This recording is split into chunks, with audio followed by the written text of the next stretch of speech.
book review. So, if you don't know me, I'm 20 years old, and it's been about a year and a half since I started reading, but since then, I've read about a book every single week. And I started reading because I wanted to be smart, and I know one way to get smart is by reading books, just because that's what smart people do. But if you're like most people, I think a lot of people have a fear around reading because they remember being in school and having to be assigned a book and having to read it and going through the headache and just this aversion to reading in general. It's widespread, and especially in young individuals. I think everyone aspires to read books often and regularly and enjoy them, but they don't know how. And a lot of people think, oh, if I just had that one perfect book, then I could read. Then I could be smart. The trick is, like many things in life, you gotta start and just read what you love until you love to read. It's a quote from Naval. And let me go grab his book, because if you're in the business, happiness realm, I think this is the perfect book. I think actually anyone can read the book. However, it starts about how to build wealth. However, the second section of the book changed my life. I'm going to show you it because I can't do a book review video and a book recommendation without first recommending you start here. And just to keep in mind, I've read over, I don't know how many weeks are in a year, 52. It's coming up on about something like 70 to 80 books. I lost count.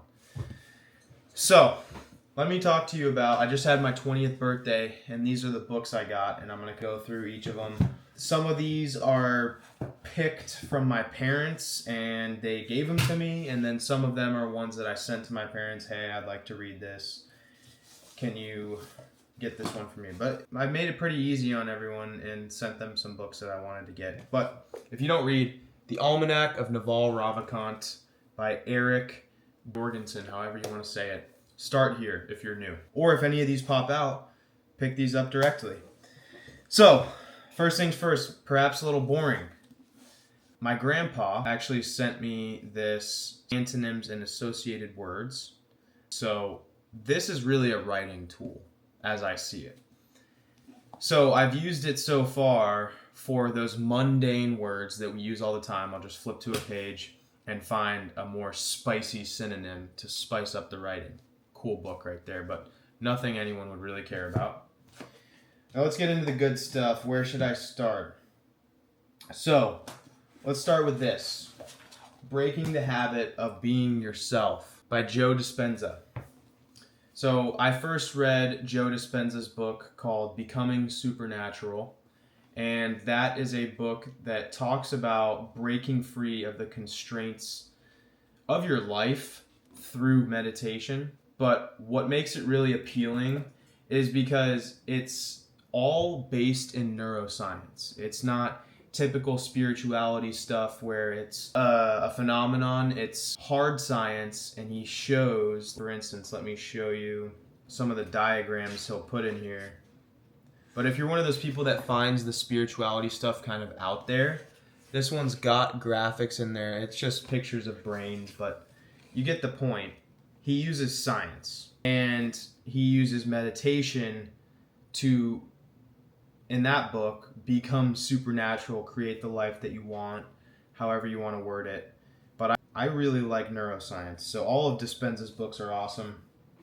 And I think the back of it says you're not doomed by your genes and hardwired to be a certain way for the rest of your life.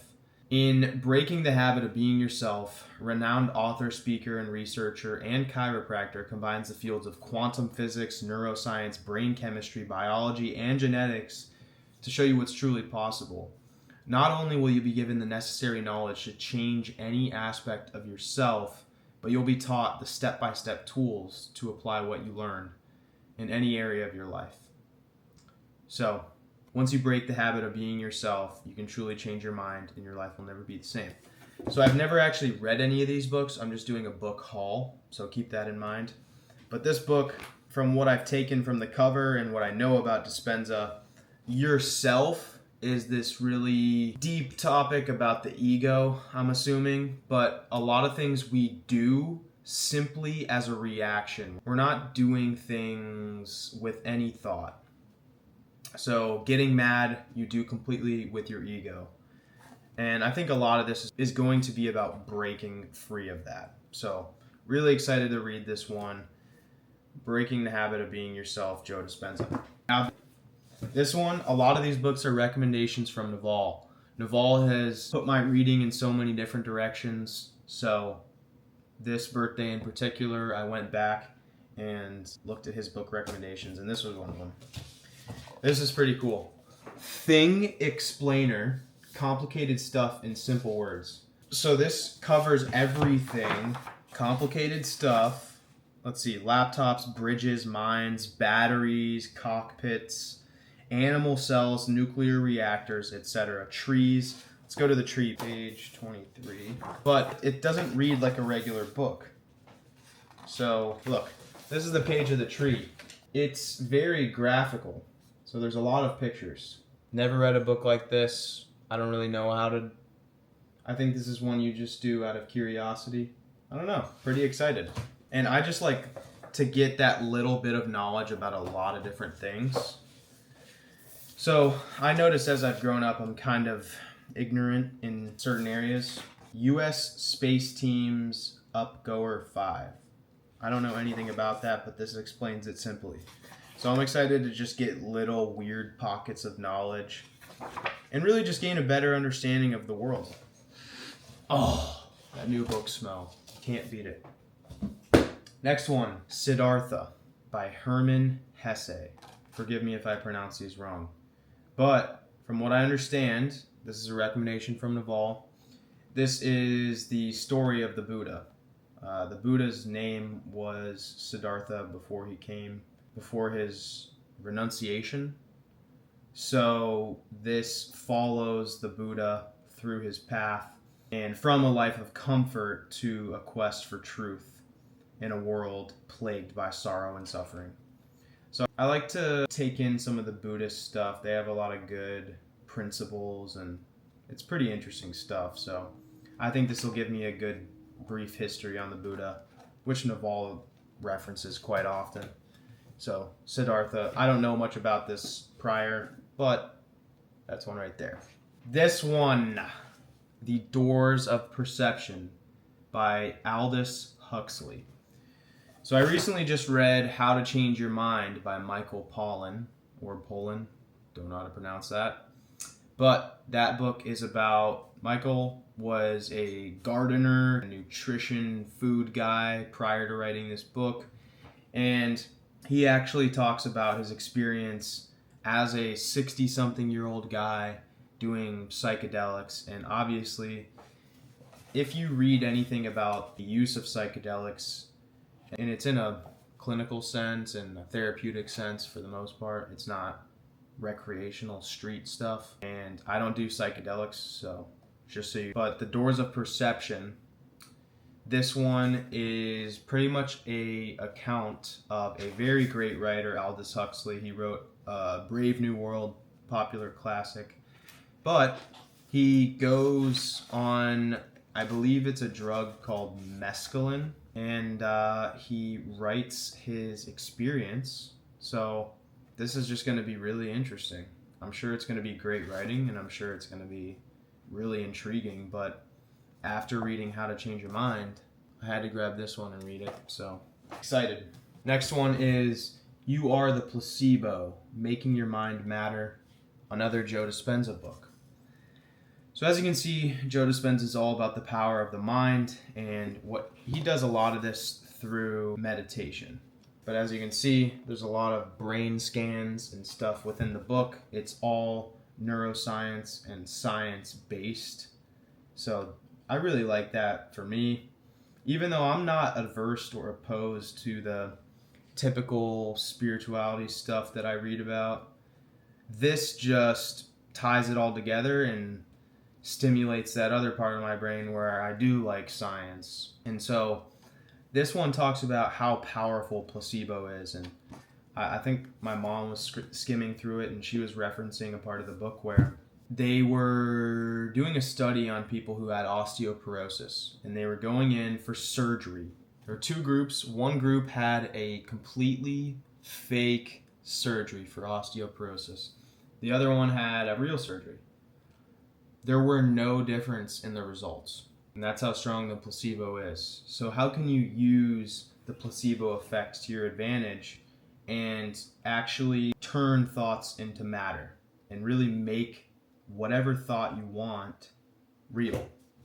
These books are dense. Dispenza, if you're not well versed in science and especially neuroscience, this stuff, it's going to take you a little bit to digest, but the best books are always the ones that take a little bit longer to digest. So I'm always okay with that. I'm still digesting and unpacking the Becoming Supernatural book. So that's been a while. So You Are the Placebo, Joe Dispenza. Super pumped to read this one. Here we go. That last book, don't think I'm missing anything. My sister did get me a very nice leather journal with these golden page film on the outside. I don't know, it almost looks like a Bible, but this will be nice. This is one of those gifts that you just would not buy for yourself. So very excited. Thank you, sister. The last book, and the chunkiest of all. This is the Book of Secrets by Osho. Another recommendation from Naval. However, I used a handy-dandy trick to get this book for free in a PDF online. I have a video on that. Go look on my channel. It's something how I get every book for free. But I've read this book, not in its entirety because it's 1,200 pages, but it's 112 different meditations. But especially if you're unfamiliar with this topic, meditation does not always mean sitting there, and a meditation could be looking into the sky. A meditation could be breathing a certain way. A meditation could be, it's more so a philosophy. So don't attach too much to the words meditation, but Osho, there's this documentary on Netflix, because there's actually some controversy about Osho. He had this Sharam, I think it's called, just a group of people following his religion, and I think it's called the Tantra. And they were in India. It was becoming really popular for people from America who had money, regular families going there to find their spirituality or whatever. And they came to America, and I didn't really finish the documentary at this point, honestly, because I just stopped caring. But I know they did a lot of legal stuff, particularly in how they got all of these people, but they got a bunch of land in the West, the Western United States, and were building a bunch. They kind of their own town. It was overexpansion. I don't know what was going on, but there's some controversy. However, Osho is really solid. Like, gotten some really good bits just out of this PDF in a few readings of it, and it's obviously dense. It's 1,200 pages, but I don't know if this is his greatest work. He did a lot of books, so yeah, all I got. Honestly, this video makes me want to read, but I was telling my dad, if anyone asks me what I got for my birthday, I'm just going to refer them to this video, and I talk about each of these books. But if you want to grab any of these books, I don't know, go look it up, because I gave you the title and the author. I'm not going to put all the links in the description because I'm not affiliated with the books, and you can just go type in the title into your search bar. If you want to get any of these books for free, you can refer to my video called How I Get Every Book for Free. I made a tutorial on that. And if I'm trying to think of something where I can make some sort of book club, because if there's other readers in here, which I'm sure there are, I want to connect with you guys, which would be a cool use of my social media. Or maybe the people who don't read, introduce you guys to titles that really helped me along the way. Because, dude, let me use this cool camera and how it can be used. I've got this shelf right here. This is just only books I've bought and read myself. But then I've got an entire library downstairs. So I've got a lot of books. Even these two right here. I got another Michael Pollan book. I got some Albert Camus. Like, I read a lot of books, so I have a good amount of knowledge to offer in that department, especially to the noobs. Or I don't know any bookworms yet, to be honest. So I'd love to meet some. But that's all I got for this video. If you liked it, please subscribe, bro. Other than that, peace out.